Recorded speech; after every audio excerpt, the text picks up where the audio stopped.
I was living deep in rural regions of Nuer land in what was then southern Sudan during the 1980s, and I'd wander from community to cattle camp, etc.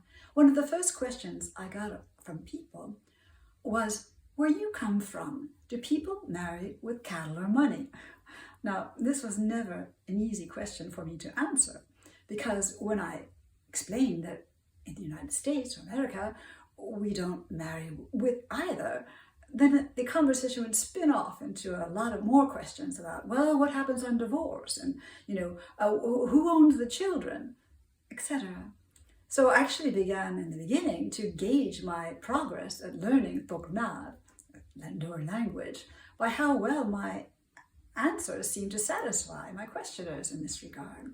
But I also realized that one of the reasons that this was such a burning curiosity among people at that time was because people in the rural cattle camps and villages were becoming increasingly aware that not only did the northern Muslim Sudanese Arabs marry with money instead of cattle, but more importantly, or more curiously, they married their relatives. In many Arab or Muslim world countries, the ideal wife for a man is actually his father's brother's daughter. I'll leave it at that for now.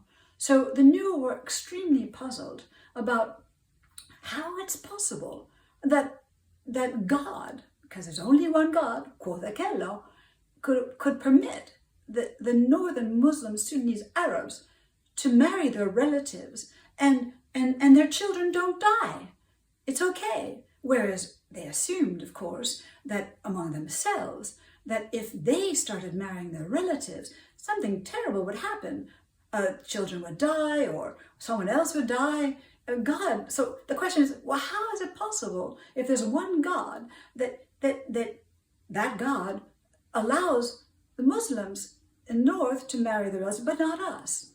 And they began to think about this, and then one of the theories at the time was, well, maybe it's because the northern Arabs marry with money, not cattle, and money, unlike cows, has no blood. And it's really the blood of the cattle that is so important in creating and binding people in Nuer regions. So some even went so far as to suggest, well, maybe if we Nuer married with money instead of cattle, there'd be no incest among us either, ruaal.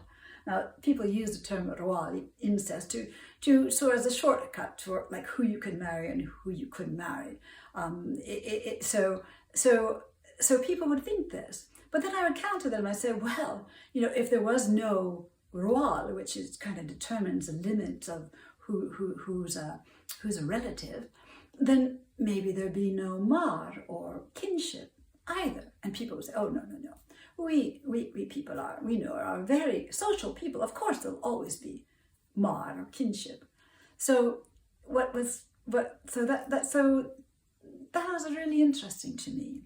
And I went on to discover all kinds of things about the way that Nuer elaborated this metaphor that money has no blood, but cattle has blood. And I developed actually a whole analysis of how the Nuer over time, at that time, actually integrated cattle and money notions to create a whole new system of wealth categories. But that's a subject for another time. Thank you for joining me. I'm Nyarial, or Sharon Hutchinson, and this is another contribution to our adventures into the cultural history of the Nuer people of South Sudan, Métis Nation. Thank you for joining me.